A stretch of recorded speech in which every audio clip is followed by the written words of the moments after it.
Church and State. Introduction. The greatest single issue before mankind today is human freedom. The question of freedom was the supreme one which concerned those who led in the founding of the American Republic more than 150 years ago.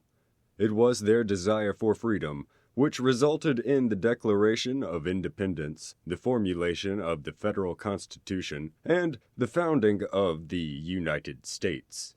The First Amendment to our Constitution in Article 1 of the Bill of Rights provides the guarantee for religious liberty.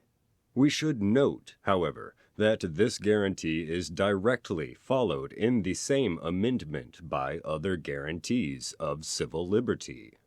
Freedom of speech, freedom of the press, the right of the people peaceably to assemble and to petition the government for a redress of grievances. Civil liberties in America are rooted, first of all, in religious liberty. The American principle of separation was a primary concern in the establishment of this country.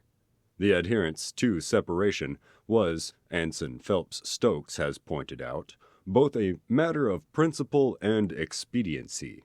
The principle of separation was born out of religious faith, which not only rejected interference by the state, but, more important, declared that religion is an individual matter entirely subject to voluntary commitment and support.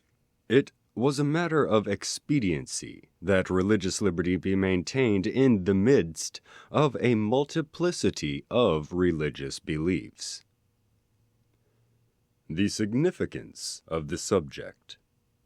Modern history has witnessed the rise of nationalism and the emergence of powerful nation-states.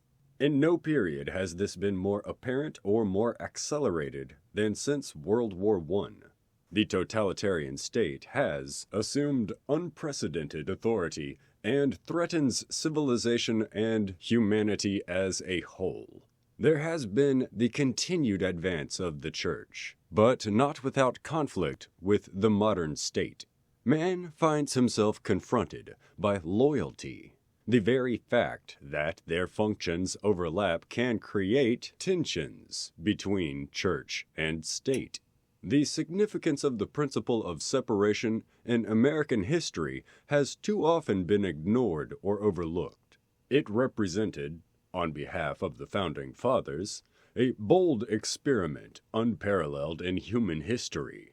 In America, there is a long and strong tradition which affirms that religion is a private matter, too personal and too sacred to be invaded by civil authority.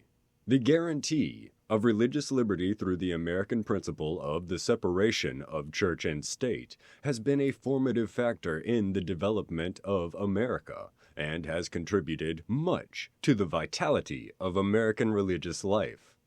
Religion has flourished with a record of advance that is clearly impressive. Definition of terms. Throughout this publication, the term church is used to denote organized religion. We in the United States live in a pluralistic society where many religious communities exist side by side without any preferential recognition of one over the other.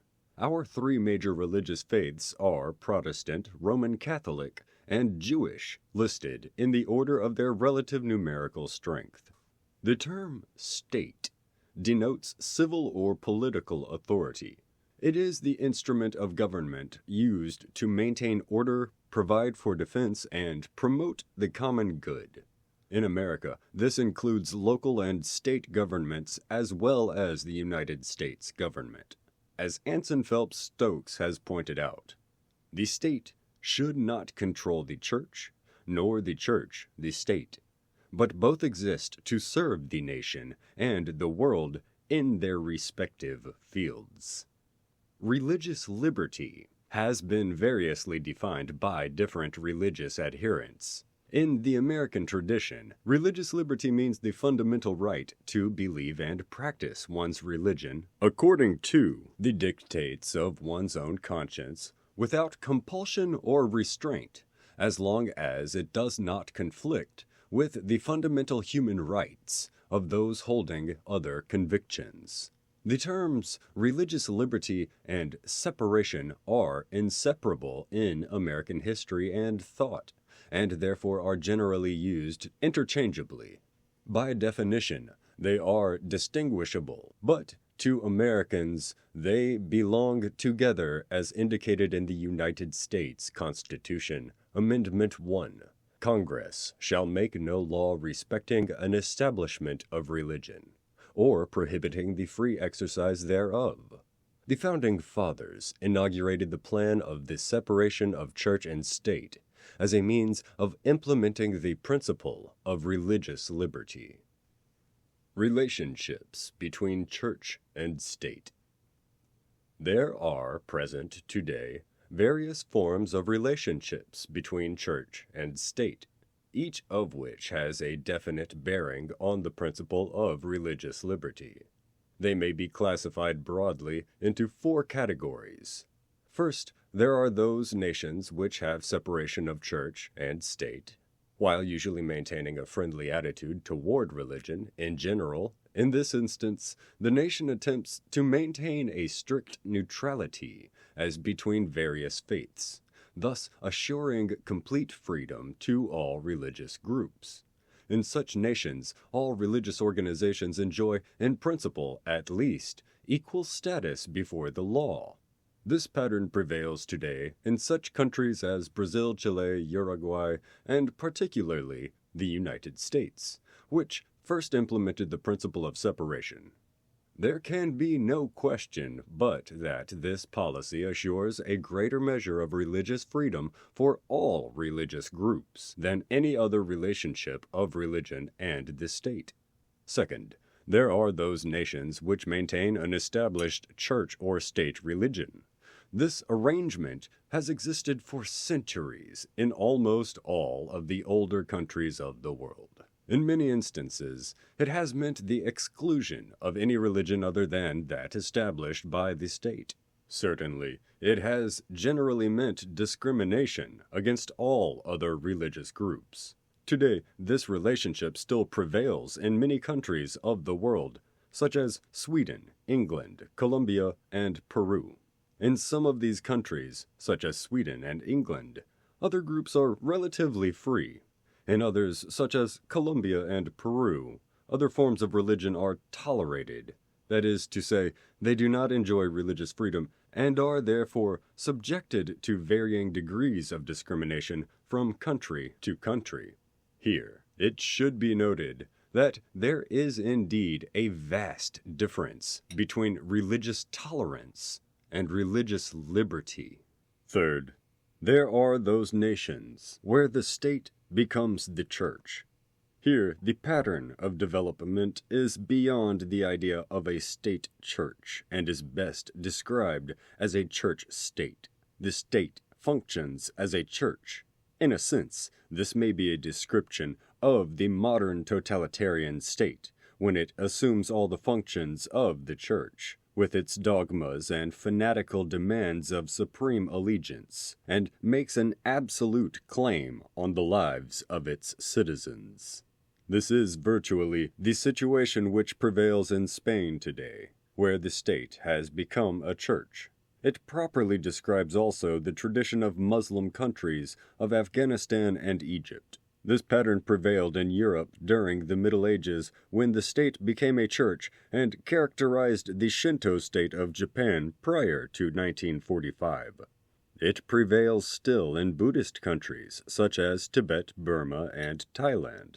This is the relationship against which the principle of separation remains unalterably opposed. Fourth, there are those nations which maintain a hostile attitude toward religion.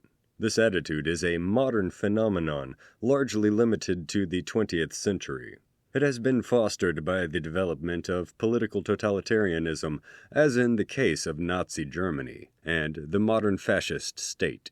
In such countries, restraints are usually placed on organized religion, and efforts are generally made to curb religious freedom. This attitude is often encouraged by anti-clericalism or a political philosophy like communism, which is alien to all religion. Soviet countries, theoretically, tolerate religion largely because they believe that ultimately it will be liquidated by the forces of history. However, they forbid its propagation or invasion into the area of social and political life.